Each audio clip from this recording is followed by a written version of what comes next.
우리 누가복음 2장 말씀으로 들어가겠습니다. 그때 가이사 아구스도가 영을 내려 천하로 다 호적하게 하였으니 이 호적은 구레뇨가 수리아 총독이 되었을 때 처음 한 것이라. 모든 사람이 호적하러 각각 고향으로 돌아가매 요셉도 다윗의 집 속속이므로 갈릴리 나사렛 동네에서 유대를 향하여 베들레헴이라 하는 다윗의 동네로 그 약혼한 마리아와 함께 호적하러 올라가니 마리아가 이미 잉태하였더라. 거기 있을 그때 해산할 날이 차서 첫 아들을 낳아 강보로 싸서 구유에 누였으니 이는 여관에 있을 곳이 없음이러라. 그 지역의 목자들이 밤에 밖에서 자기 양떼를 지키더니 주의 사자가 곁에 서고 주의 영광이 그들을 두루 비추매 크게 무서워하는지라. 천사가 이르되 무서워하지 말라. 보라, 내가 온 백성에게 미칠 큰 기쁨의 좋은 소식을 너에게 전하노라. 오늘 다윗의 동네에 너희를 위하여 구주가 나셨으니 곧 그리스도 주시니라. 너희가 가서 강보에 쌓여 구유에 뉘어 있는 아기를 보리니 이것이 너희에게 표적이니라 하더니 호련히 수많은 천군이 그 천사들과 함께 하나님을 찬송하이르되 지극히 높은 곳에서는 하나님께 영광이요 땅에서는 하나님이 기뻐하신 사람들 중에 평화로다 하니라. 아멘. 우리 앉히기 바랍니다. 우리 잠깐 하나님께 기도하도록 하겠습니다. 아버지 하나님, 참으로 감사합니다.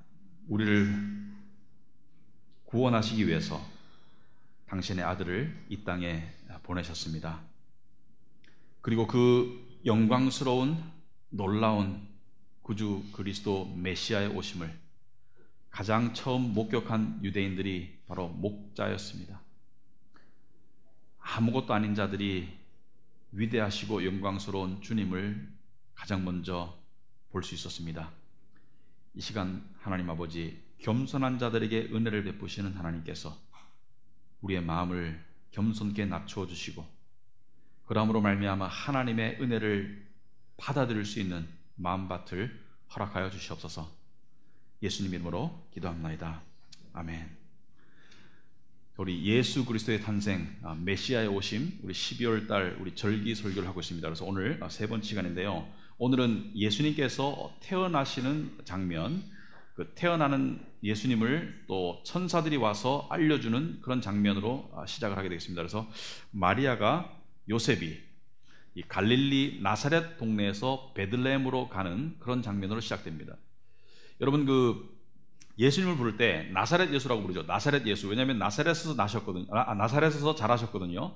그래서 옛날에는 우리나라도 있지만은 사람을 부를 때 출신 동네를 부릅니다. 그렇죠? 여러분도 동네가 이 출신 동네가 있습니다. 각자가 다 고향이 있습니다. 본향, 본적, 고향이 있죠.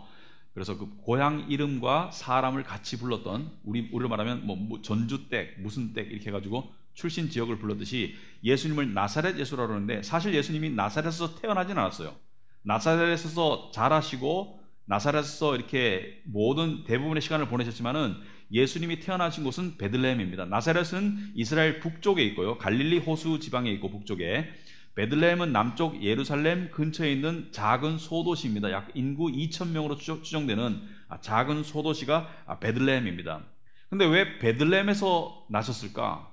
나사렛에서 태어나는 게 당연했는데 나사렛에서 태어나시는 것이 일반적이었는데 왜 베들레헴에서 태어나셨을까? 여러분, 이 역사를 살펴보면 이 1절에 보시면 그 이유가 나와 있습니다. 그때라는 것은 예수님이 태어나실 그 즈음에 가이사, 시저 어거스토스가 명령을 내렸어요. 천하로 다 호적하라 하였으니, 여기서 말하는 천하는 로마 전 시민을 말합니다. 그래서 로마 황제가 그 당시에 전 세계를, 서양의 전 세계, 소아시아, 유럽, 북아프리카를 다스렸기 때문에 모든 시민들로 하여금 호적해라. 호적이라는 것은 자기 본적에 가서 자기의 존재와 생존 여부와 가족 구성원, 태어난 아이들 이름을 올려라. 요즘에는 태어나면은 자동적으로 호적이 되지만은 옛날에는 이게 한 14년 만에 한 번 있는 행사입니다. 제국의 굉장히 큰 행사였어요. 왜냐하면은 호적을 하려면은 우리나라 이 추석, 구정, 명절은 저리 가라요. 왜냐하면 모든 사람이 움직여야 돼요. 그러니까 이건 안 움직이면은 죄가 되는 거예요. 벌 받는 거예요. 그러니까 모든 사람이 자기 동네로 가가지고 자기 호적을 해야 되는데 이 아구스토가 호적을 하라고 하니까 3절에 보니까 모든 사람이 호적하러 각각 고향으로 돌아가매 이렇게 되어 있습니다. 모든 사람이 호적하러 각각 고향으로 돌아가매 요셉도 다윗의 집 족속이므로 갈릴리 나사렛 동네에서 유대를 향하여 베들레헴이라는 다윗의 동네로 그 약혼한 마리아와 함께 호적하러 올라가니 마리아가 이미 잉태하였더라. 여러분 여기 많은 사실들이 나오죠. 팩트들이 나오죠. 이 나사렛에서 베들레헴으로 요셉이 자기가 정혼한 마리아를 데리고 지금 잉태했죠. 그러니까 부부가 아닌데 성령으로 잉태한 마리아를 데리고 호적하러 이 베들레헴으로 내려옵니다. 그래서 겉으로 볼 때는 황제의 칙령에 의해서 베들레헴으로 내려오지만 사실은 황제는 하나님이 사용한 도구에 불과합니다. 원래 베들레헴에서 태어나도록 되어 있었어요. 여러분 이 4절 하나만 보더라도 이 4절에 다윗 집 족속, 다윗은 유다 지파입니다. 여러분 하나님이 하시는 모든 일, 역사의 모든 일들, 크고 작은 모든 일들이 하나님이 미리 정하시고 계획하심에 따라 움직인다는 사실을 알 수가 있습니다. 하나님은 절대로 즉흥적으로 또는 우발적으로 오늘은 어떻게 할까? 이렇게 하셔서 하시는 분이 아니라 하나님은 영원 가운데 미리 세상을 향한 계획을 다 가지고 계신다. 이걸 우리가 받아들여야 합니다. 왜냐하면 오늘 본문 4절에 오시면은 다윗의 집 족속이다. 메시아는 그리스도는 다윗의 집안에서 다윗의 자손으로 오실 왕이라는 것이 이미 예언이 되어 있습니다. 여러 군데서.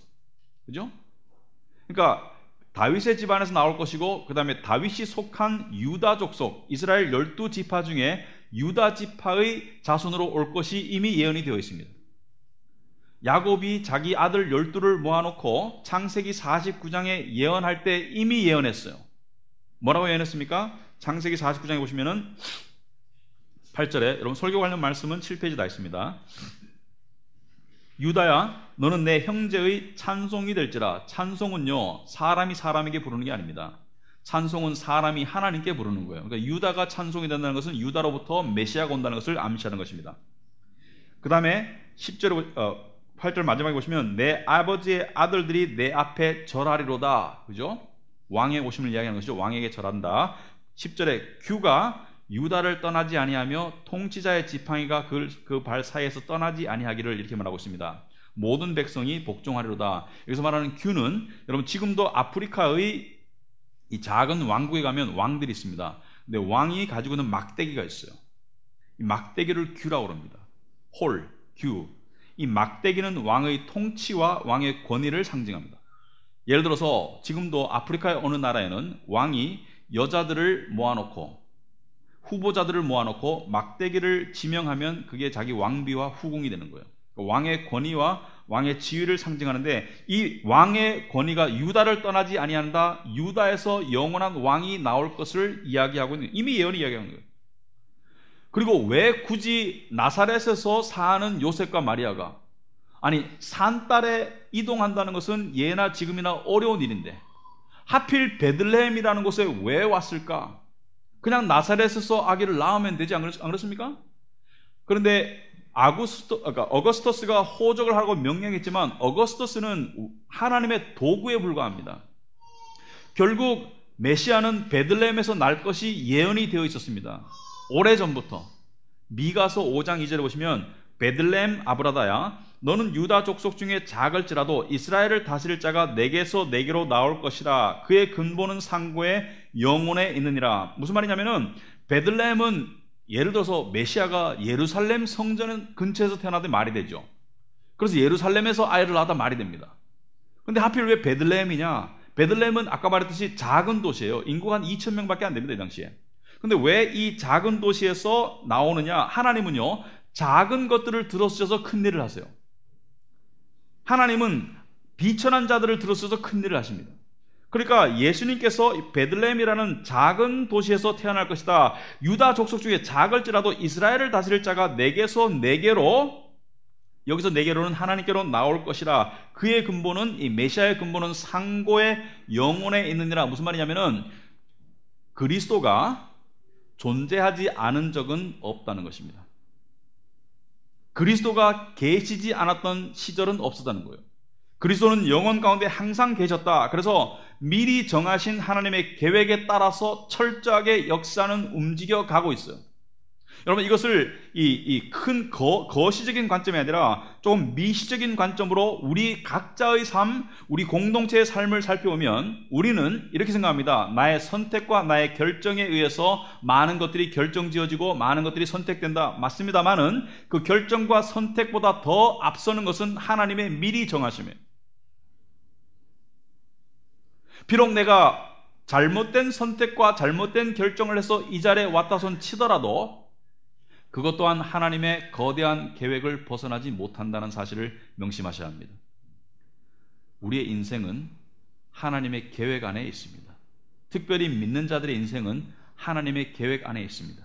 여러분이 지금 행복하건 힘들건, 여러분이 지금 편안하건 불편하건, 여러분이 지금 아프건 건강하건 모든 것은 하나님의 계획 안에 있습니다. 하나님의 계획 안에 있는 것을 받아들일 때 그 안에서 하나님의 뜻을 알게 됩니다.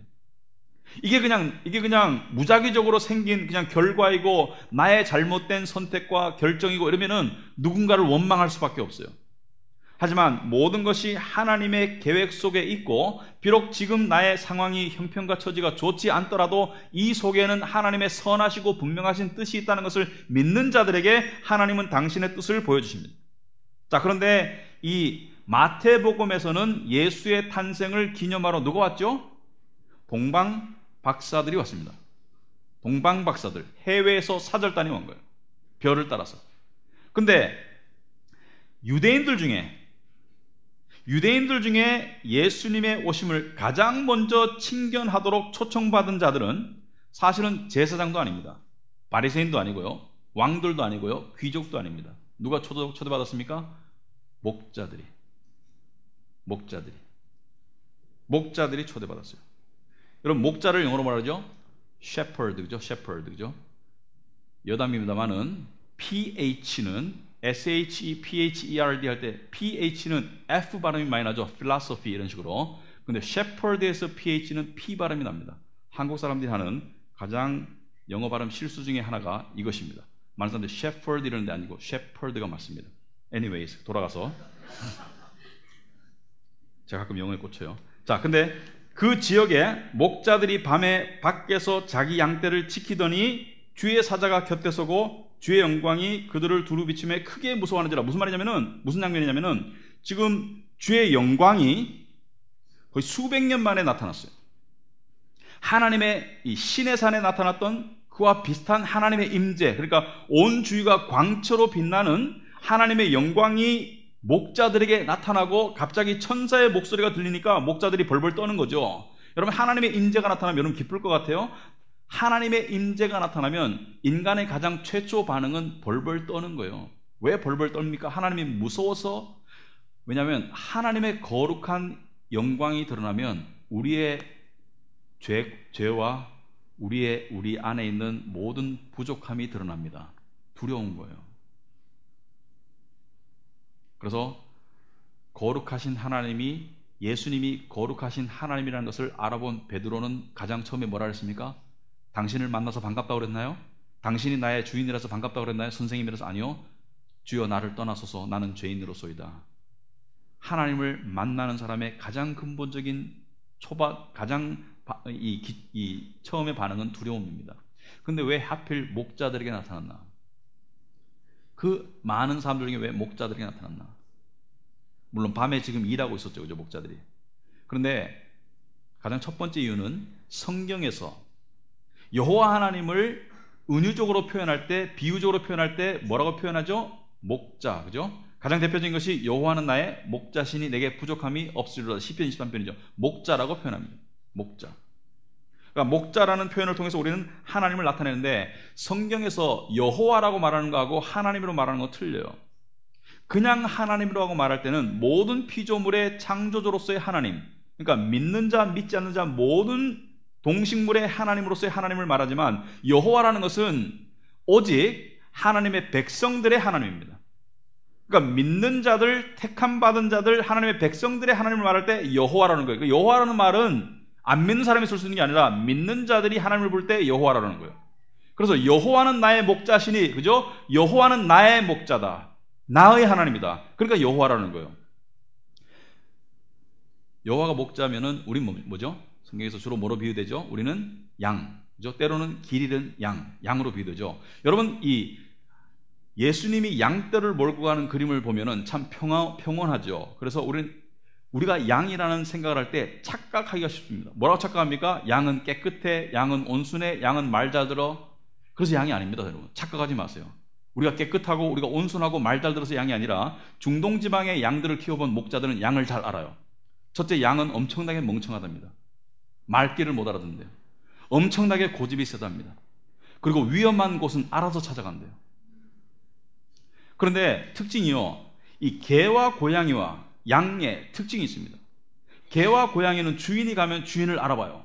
만약에 개가 길을 잃었다, 주인이 가가지고 요즘 개 이름 뭔지 모르겠습니다. 옛날에 메리 바둑이 부르면은 주인을 보고, 너무 옛날 말인가요? 주인을 보고 꼬리를 흔들면서 막 반가워하는데 양은 우두커니 쳐다본대요.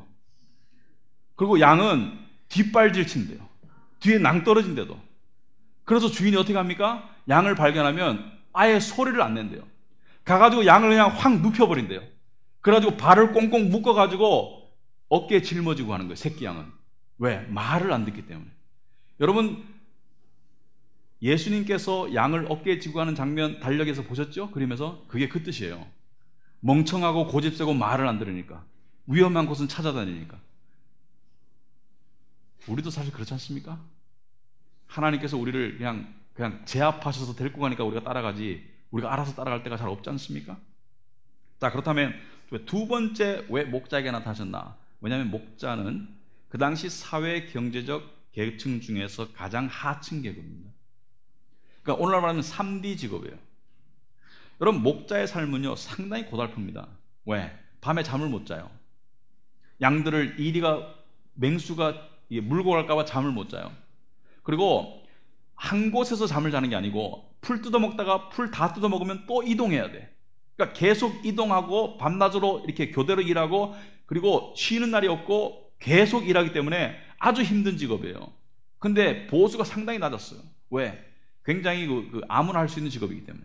그래서 굉장히 하층민이었는데 이들에게 메시아의 오심의 소식이 들려진 겁니다. 세상에 잘난 사람, 권력자, 종교 지도자가 아니라 목자들에게 오신 거예요. 그리고 10절에 보니까 천사가 이르되 무서워하지 말라. 보라, 내가 온 백성에게 미칠 큰 기쁨의 좋은 소식을 너에게 전하노라. 여기서 큰 기쁨의 좋은 소식을 너에게 전한다. 그 소식이 뭡니까? 오늘 다윗의 동네 베들레헴에 너희를 위하여 구주가 나셨으니, 메시아, 구주가 나셨으니 곧 그리스도 주시니라. 그리스도는, 메시아는 히브리 말이고 그리스도는 헬라어로 같은 말입니다. 구원자, 하나님이 보내실 왕, 구원자를 이야기하는데, 여러분, 이게 그냥 들어서는 안 돼요. 우리는 그냥 덤덤하게 들을 수 있지만은 유대인들에게는 이거는요 수백 년, 수천 년을 기다려온 날이거든요. 우리에게 그리스도가 오실 것이다, 메시아가 오실 것이라는 것을 수백 년, 수천 년 기다렸는데 갑자기 목자들 앞에 나타나서 너희들에게 지금 그리스도가 오셨다는 것을 들었는 거예요. 그 감격과 그 충격을 우리가 이해하지 못합니다. 여기서 말하는 좋은 소식은 복음을 말합니다. 가스펠, 굿뉴스, 복음을 말하죠. 그러면 이 좋은 소식이 무엇이냐?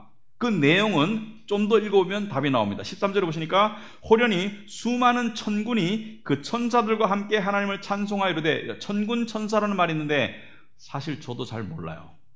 여러분, 모르는 게 당연합니다. 천군은 하늘의 군대요, 천사는 하늘의 천사입니다. 그러므로 천군 천사는 그냥 천사라고 보시면 돼요. 수많은 천사들, 그러니까 셀 수 없는 무수한 천사들이 함께 하나님을 찬송하여 이르되, 14절이 오늘 핵심 구절입니다. 이게 노래예요. 지극히 높은 곳에서는 하나님께 영광이요, 땅에서는 하나님이 기뻐하신 사람들 중에 평화로다 하니라. 이게 천군과 천사들이 목자들 앞에서 하는 노래예요. 그러니까 말하자면은 이렇게 볼 수 있습니다. 하늘의 성가대가 내려왔어. 하늘의 성가대가 내려와서 이 땅에서 목자들 앞에서 하나님을 향해서 찬양하는 거예요. 그런 모습입니다. 하늘의 영광스러운 성가대가 내려와서 하나님을 향한 찬송이 지극히 높은 곳에서는 하나님께 영광이, 아마 멜로디가 있었을 거예요. 저는 이렇게 말하지만 지극히 높은 곳에서는 하나님께 영광이요 땅에서는 하나님이 기뻐하신 사람들 중에 평화로다 하니라. 자, 이 말씀에서 두 가지 단어가 오늘의 핵심 단어입니다. 첫째는 영광이고 둘째는 평화. 평화인데요, 사실은 평강 또는 평안 이렇게 보시면 됩니다. 평강, 평안 같은 단어인데 좀 번역이 다른데 평강이라고 하시면 더 와닿을 수 있고요, 평안 이렇게 보시면 됩니다. 히브리 말로 뭐죠? 샬롬, 그죠? 샬롬. 히브리 사람들 인사할 때 샬롬, 평안하라, 샬롬. 자, 그런데 저는 영광이라는 단어를 들으면 좀 부담스러워요. 왜냐하면 그 의미를 알다가도 모르겠어요. 무슨 말이냐면은 영광이라는 단어는 뭔가 무겁고 좀 신비로운 것 같아요. 그러니까 영광이라는 단어의 의미를 압니다. 모르는 건 압니다. 하나님의 영광 압니다만은 그것을 정확하게 설명하기란 참 힘듭니다. 하나님께 영광 드린다는 말을 하지만 그게 무슨 뜻인지를 잘 몰라요, 우리가. 근데 오늘 설교를 위해서 저는 세 가지로 정의를 내려보겠습니다. 하나님께 영광을 돌린다는 것을 이렇게 정의를 내려보겠습니다. 하나님을 드높인다, 하나님께 감사한다, 하나님을 찬송한다. 이 정도로 하겠습니다. 하나님을 드높인다, 하나님께 감사한다, 하나님을 찬양한다. 자, 그런데 영광과 평강, 하나님의 영광과 사람의 평강은 뗄래야 뗄 수가 없습니다. 무슨 말이냐면은 하나님으로부터 주어지는 평강을 체험하지 않고 하나님께 영광을 드릴 수 없습니다. 바꿔 말하자면은 하나님께로부터 주어지는 평강을 체험한 사람은 자발적으로 때로는 폭발적으로 하나님을 향한 영광 드림이 나타나게 되어 있습니다. 여러분 그런 경험 해본 적 있죠? 하나님께 은혜를 입어가지고 내 마음에 알 수 없는 평강이 들어오고 은혜가 들어오고 감동이 들어올 때 여러분이 다음 단계는 이제 찬송해야지 이렇게 합니까? 이제 뭐 해야 되지? 이제 감사해야지 이렇게 나옵니까? 아니죠. 감사와 찬송이 저절로 나오죠. 그죠? 감사와 찬송, 마치 이 배가 고플 때 맛있는 음식이 있으면 침이 저절로 나오듯이, 예를 들어서 뭐 배가 고픈데 이 목사님 기도하고 밥 먹죠. 기도가 오래 안 돼요. 왜냐하면 오래 할 수가 없어. 침이 많이 나와서. 그렇듯이 저절로 나오는 반응이죠. 마찬가지로 우리가 하나님의 평강을 우리가 맛보잖아요. 우리 영혼이 평강과 은혜를 맛보면은 찬송과 감사와 하나님께 영광 드림은 저절로 나오는 우리 영혼의 자발적이고 폭발적인 반응이죠. 자, 그런데 우리가 이 평화라는 단어는 그럼 잘 아느냐? 평강, 평화. 우리가 이것을 잘 아느냐? 여러분, 우리가 이것은 영광보다는 잘 안다고 생각하지만 우리가 모르는 게 있습니다. 그것은 뭐냐면은 세상이 말하는 평화와 성경이 말하는 평화의 차이점을 잘 몰라요. 우린 때로 세상에서 말하는 평화와 성경이 말하는 평화가 비슷하다고 생각합니다. 이건 착각이에요. 왜 착각이냐면은 예수님께서 세상이 말하는 평안과 평강과 성경이 말하는 평강과 평안이 다르다고 분명히 말씀하셨거든요.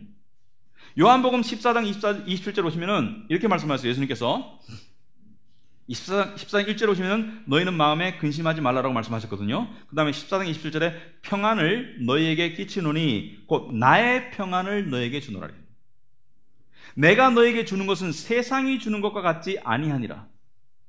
너희는 마음에 근심하지 말고 두려워하지 말라. 여기 보시면은 내가 너에게 주는 것은 세상이 주는 것과 같지 않다라고 이야기하고 있습니다. 그것은 무슨 말이냐면은 하늘에서 내려오는 하늘의 신령한 평강과 세상이 주는 평화는 다르다는 것을 이야기하고 있습니다. 비슷한 점이 있겠지만 다르다는 거예요. 본질적으로 다르다는 거예요. 그럼 어떻게 다른가? 어떻게 다릅니까? 여러분, 세상이 평화를 말할 때는 이것을 말합니다. 세상이 평강을 말할 때는 국가적으로는 전쟁과 분쟁이 없는 상태를 평화라고 합니다. 어떤 국가적 재난이 없는 상태를 평화라고 해요. 지진이나 어떤 배고픔이나 이런 게 없는 상태를 평화라고 해요.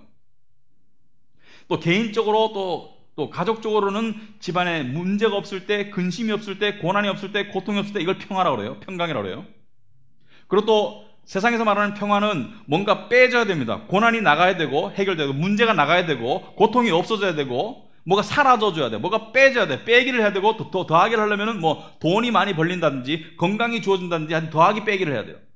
근데 빼기가 많죠. 그죠? 여러분 삶 가운데 더하기 하고 싶은 것도 있지만 빼고 싶은 게 많죠. 이게 없었으면 좋겠어. 이 문제가 사라졌으면 좋겠어. 이 고난이 사라졌으면 좋겠어. 이 고통이 없었으면 좋겠어. 그런 게 있는 거죠. 그죠? 그래서 더하기 빼기를 해야 되는데 여러분 그게 마음처럼 안 되죠? 여러분 삶 가운데 빼고 싶은 게 그냥 막 쑥 빠지던가요? 아니죠. 빼려고 하는데 더 깊이 바뀔 때가 있죠. 나는 이제 고통을 빼고 싶은데 고통이 더 깊이 들어올 때가 있어요. 마치 거머리처럼. 나는 이걸 더 하고 싶은데 죽어도 안 들어올 때가 있습니다. 그래서 세상에서 말하는 평화, 비록 세상적인 평화이지만 아주 희귀하죠. 소위 말해서 믿거나 안 믿는 사람이거나 평강 가운데 거하는 사람이 아주 드문 이유는 문제와 고난이 없는 인생이 드물기 때문입니다. 그래서 세상에서 우리가 평화를 얘기하고 평강과 평안을 얘기하지만 그것은 우리의 이상이지 현실이 아니에요. 우리의 아이디얼이지 리얼리티가 아닙니다. 비록 그 평강이 주어지더라도 아주 찰나적이고 일시적입니다. 그래서 그것이 현실 속에서 안 주어지기 때문에 우리가 드라마에 몰입하는 거예요. 왜? 드라마에 몰입하면서 생각을 없애니까 그 순간 마음의 평안이 좀 주어지거든요.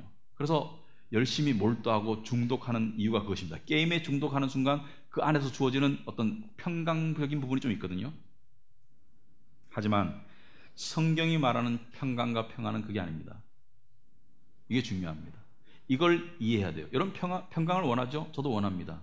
여러분 삶 속에 평안을 원하죠? 저도 원합니다. 그렇다면 우리는 이 평안이 무엇인지 어떻게 얻는지를 알아야 됩니다. 첫째, 가장 중요한 게 있습니다. 오늘 본문 말씀 14절 보시면은 지극히 높은 곳에서는 하나님께 영광이요. 당연하죠. 영광은 하나님 것이다. 당연합니다. 땅에서는 하나님이 기뻐하신 사람들 중에 평화라고 그랬어요. 하나님이 기뻐하신 사람들 중에 평화예요. 그러니까 이 평화는 세상 사람들이 모르는 거예요. 이 평화는 하나님이 기뻐하시는 사람들에게만 주어지는 평화예요. 그러므로 이 평화는 아무에게나 주어지는 게 아니에요. 좀 더 근본적으로 말하자면 세상은 일반적인 상태에서 자연적인 상태에서 하나님의 평화를 한 번도 체험해 본 적이 없습니다.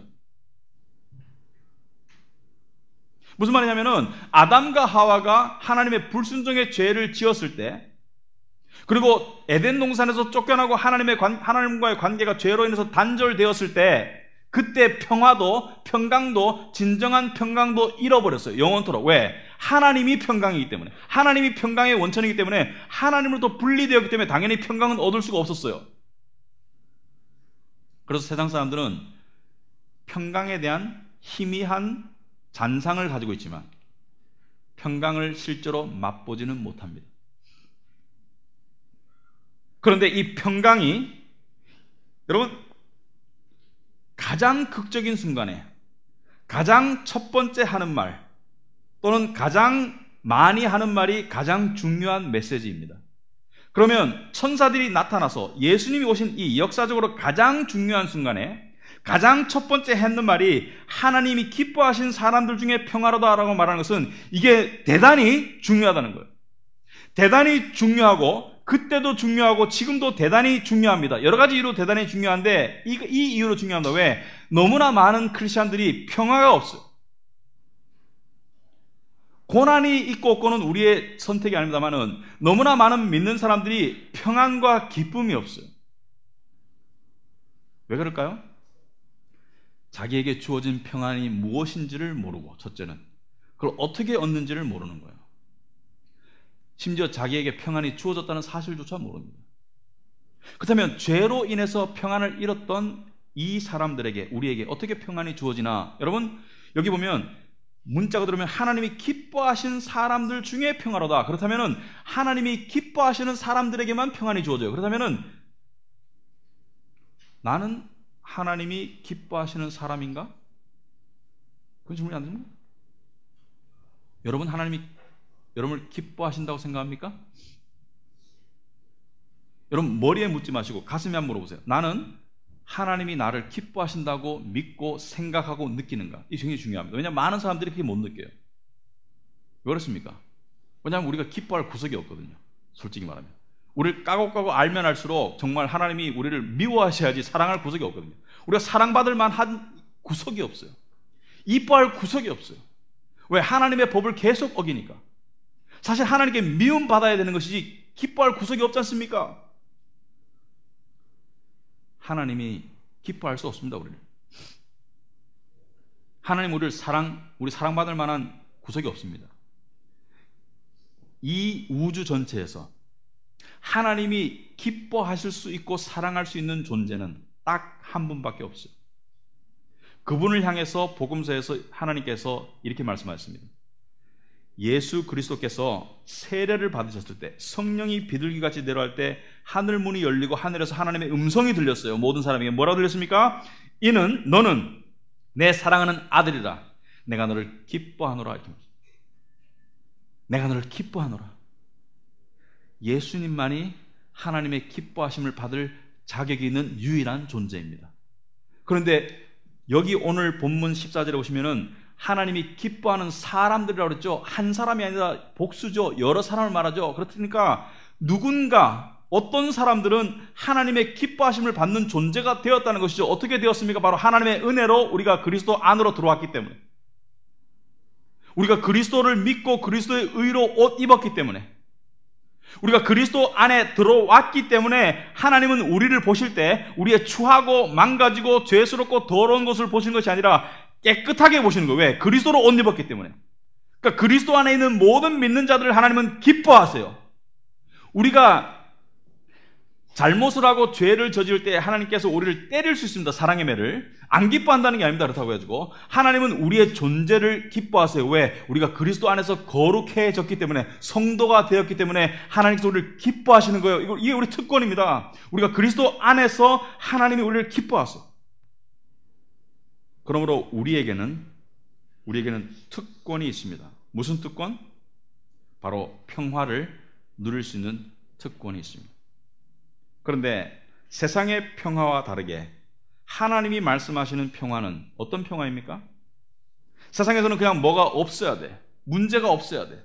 세상에서는 고통이 없어야 돼. 세상에서는 불안이 없어야 돼. 근데 없앨 수 없거든요. 하나를 없애면 두 개가 나타나죠. 두 개가 없어지면 세 개가 나타납니다. 그러면 어떻게 평화를 누릴 수 있는가? 성경은 이렇게 말합니다.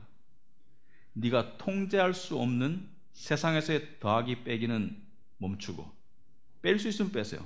그러나 뺄 수 없는 부분이 많죠? 네가 뺄 수 없고 더할 수 없는 세상의 조건적인 것들은 빼고 하늘에서 주어지는 평화만을 계속 더해라. 이게 답입니다.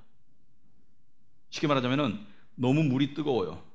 하늘에서 주어지는 생수를 받으면 중화되는 거예요. 그리고 시원해질 수 있습니다. 너무 물이 차가워요. 하늘에서 주어지는 따스한 은혜를 받으면 됩니다. 그렇다면 성경이 말하는 평화, 평강, 샬롬의 의미는 무엇인가? 이것입니다. 성경이 말하는 평강은 단지 분쟁이 없다는 게 아닙니다. 단지 마음이 평온하다는 게 아니에요. 성경이 말하는 평강은 온전함입니다. 온전함, 완전함. 나는 그리스도 안에서 완전하다. 성경이 말하는 샬롬은 복된 상태입니다. 성경이 말하는 샬롬은 지속적인 안전과 평안입니다. 성경이 말하는 샬롬은 하나님과의 관계에서 주어지는 기쁨입니다. 성경이 말하는 샬롬은 하나님이 나의 하나님 때문에 미래에 대한 걱정과 불안이 없는 거예요. 이걸 가장 잘 표현한 게 시편 23편 말씀입니다. 여호와가 나의 목자이라는 관계가 되니까 내가 부족함이 없는 거예요. 내가 여전히 부족함을 느끼는 것은 왜 그렇습니까? 내가 여전히 부족함을 느껴서 더하기 빼기를 해야 되는 것은 왜 그렇습니까? 여호와가 나의 목자가 충분히 안 되었기 때문에. 경험 속에서, 실제 신분 속에서는 여호와가 나의 목자가 맞습니다. 믿는 자들의 목자가 맞는데 내 체험 속에서 여호와가 나의 목자의 역할을 충분히 하시도록 내가 믿고 순종하지 않고 있기 때문에, 여호와가 나의 목자라는 것을 내가 완전하게 이해하고 완전하게 믿고 그분께 나를 전심으로 맡기는 자에게 주어지는 것이 평강입니다. 여러분에게 다가오는 중요한 일, 결정해야 되는 거, 여러분의 결정의 범위를 벗어난 결정되어지는 것들 있죠? 있습니다. 그것들을 온전히 하나님께 맡기고 있습니까? 하나님이 다 통제한다는 것을 믿고 있습니까? 무슨 일이 일어나든지 하나님의 통제 안에서 일어나고, 하나님은 여러분을 망가뜨리려고 하는 것이 아니라 내가 너희를 향한 계획은 너희의 행복과 너희의 평안을 위한 것이라는 것을 믿습니까? 비록 세상적으로는 힘들게 보일지라도 하나님의 궁극적인 목적지는 우리의 진정한 만족과 행복과 기쁨이라는 것을 믿습니까? 그걸 믿어야 합니다. 그걸 믿고 그걸 받아들이는 거예요. 여러분 생각해 보시기 바랍니다. 누가 우리를 보살필 수 있습니까? 부모가? 제가 부모지만 제 자식 못 보살핍니다. 제가 할 수 있는 한계가 분명히 있어요. 제 어린 아들이 지금 외국에서 이번 주에 한국으로 와야 됩니다. 할 수만 있다면 내가 가서 데려오고 싶어요. 15살밖에 안 된 게 어떻게 오겠나? 못 보살핍니다. 그래서 어떻게 합니까? 하나님, 당신이 맡아주옵소서. 그 기도를 안 하면 불안해요. 그 기도를 하면 평안해요. 왜? 여호와가 그 아이를 보살피실 것이다. 여러분의 삶 가운데 누가 여러분을 인도하고 보살필 수 있습니까? 여러분의 통장 잔고가 인도할 수 있습니까? 여러분의 통장 잔고가 아무리 많다고 해가지고 잠을 잘 잡니까? 비싼 침대는 자도 달콤한 잠은 살 수가 없어요. 여러분의 통장 잔고가 아무리 많다고 여러분이 암에 어떤 불치병에 안 걸릴 수 있습니까? 여러분의 통장 잔고가 많다 해가지고 교통사고 안 날 수 있습니까? 때로는 통장 잔고가 너무 많아서 관계에 불화가 생기기도 하죠.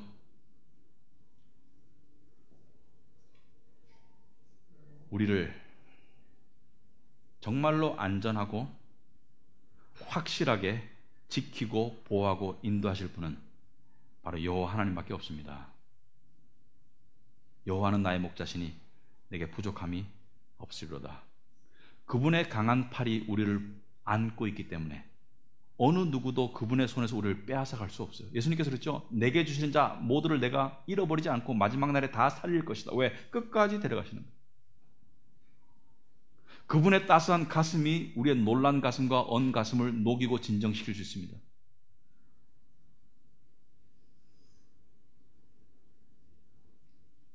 여러분, 내가 가는 길, 그죠? 내가 살아가는 삶, 사실은 내가 가는 길이 아니다. 주님이 나를 데려가시는 길입니다. 믿는 자들에게는 내가 가는 길이 아니에요. 내가 개척해 나가는 게 아닙니다. 여러분, 이걸 우리가 항상 지나고 보면 깨달아요. 지나고 봐서 뒤로 들어오면 내가 온 게 아니에요. 주님이 나를 인도하신 거예요. 그 다음에 지금도 인도하고 계신 거예요. 앞으로도 인도하실 겁니다. 언제까지? 영원까지. 왜? 여호와는 나의 목자시니까요. 그래서 그 주님께서 구약에서는 내가 너의 목자니까 네게 부족함이 없을 것이다. 신약에서는 뭐라고 말합니까? 평안을 너에게 끼치노니 곧 나의 평안을 너에게 주노라.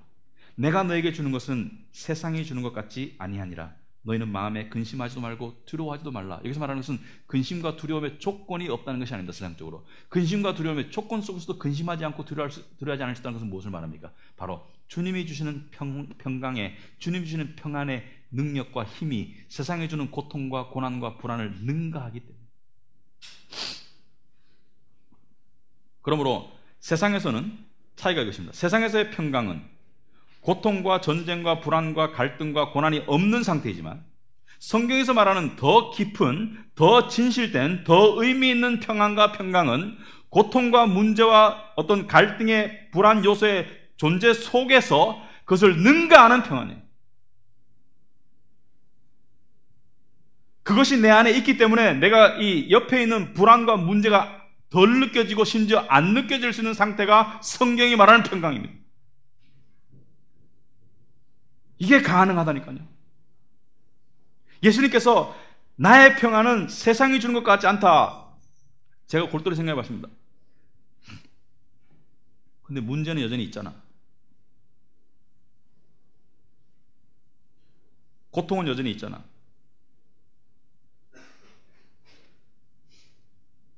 이번 주에 깨달았습니다.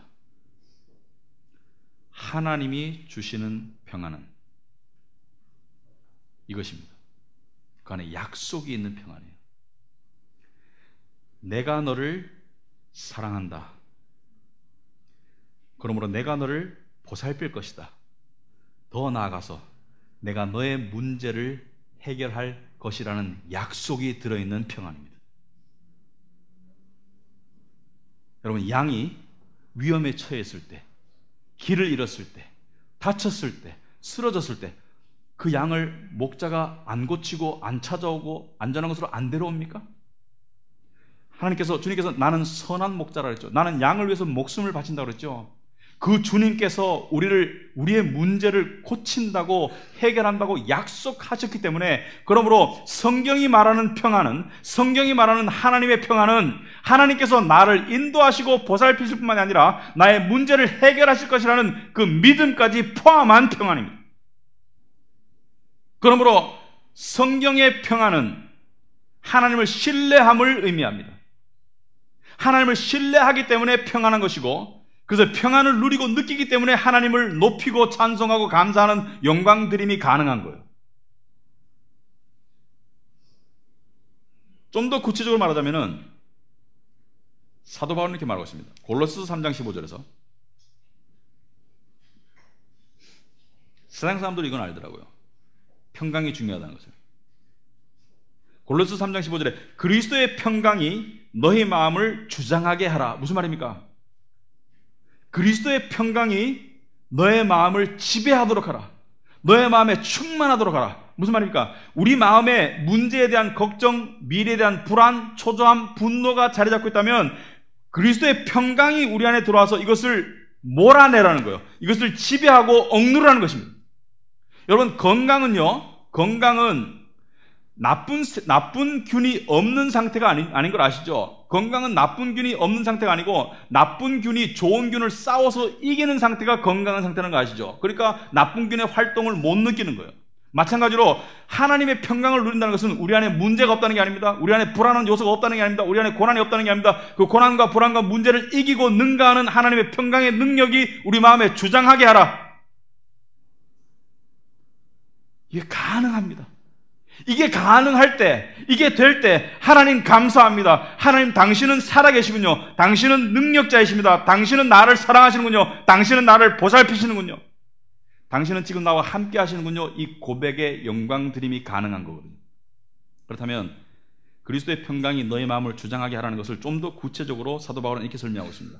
같은 골로새서 3장 16절 다음 절에 그리스도의 말씀이 너희 속에 풍성히 거하여 모든 지혜로 피차 가르치며 권면하고 시와 찬송과 신령한 노래를 부르며 감사하는 마음으로 하나님을 찬양하고, 감사하는 마음으로 하나님을 찬양하는 게 영광 돌림이라면, 하나님께 영광 드림이라면 그리스도의 평강이 우리 마음을 주장한다는 것은 무엇입니까? 바로 그리스도의 말씀이 우리 안에 풍성히 거하는 것. 말씀이 우리 안에 풍성히 거하는 것. 여러분, 다른 비결이 없습니다. 우리 하나님께서 주시는 이 신령한 복을 받는 특별한 비결이 있는 것이 아니라 이 비결 자체가 특별하죠. 특별한 말씀을 우리가 묵상하면 돼요. 여러분, 하루의 삶 가운데 불안이 찾아오고 염려가 찾아오고 문제에 대한 걱정이 찾아올 때 여호와는 나의 목자시니 내게 부족함이 없으리로다. 그가 나를 푸른 초장에 넣으시며 쉴만한 물가로 인도하시는도다. 내 영혼을 소생시키시며 내가 사망의 음침한 골짜기로 다닐지라도 해를 두려워하지 않을 것은 주께서 나와 함께 하심이라. 주의 지팡이가 막대기가 나를 아니하시나이다. 나의 평생의 선하심과 인자하심이 정녕 나를 따르니 내가 여호와의 집에 영원히 거하리로다. 평안을 너에게 끼치노니 곧 나의 평안을 너에게 주노라. 내가 너에게 주는 것은 세상이 주는 것 같지 아니하니라. 너희는 마음에 근심하지도 말고 두려워하지도 말라.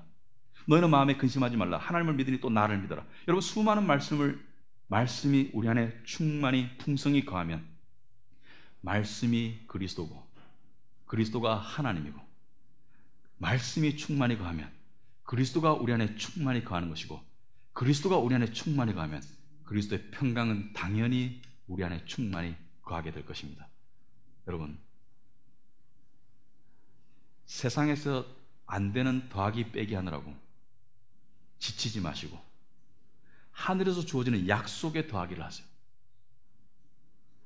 세상의 더하기 빼기는 내 마음대로 안 될 때가 많습니다만 하늘의 더하기는 무조건 됩니다. 하늘의 더하기는 무조건 돼요. 그래서 세상에서 더하기 빼기가 안 돼가지고 끙끙 앓고 있을 때 제발 정신 차리고 하늘의 더하기를 하세요. 하늘의 더하기를. 여러분의 영혼이 고달프고 목마르고 배고플 때 세상을 향해서 더하기 빼기 한다고 자꾸 하지 마시고 하늘을 향해서 계속 더하기를 하세요. 그러면 여러분 머릿속으로부터 가슴으로 여러분의 영혼으로 차곡차곡 하늘의 신령한 평강이 쌓일 줄 압니다. 그럴 때 우리는 진정한 하나님께 영광 드림이 가능하게 되겠습니다. 그 맛을 보는 자가 살아있는 그리스도입니다. 기도하겠습니다.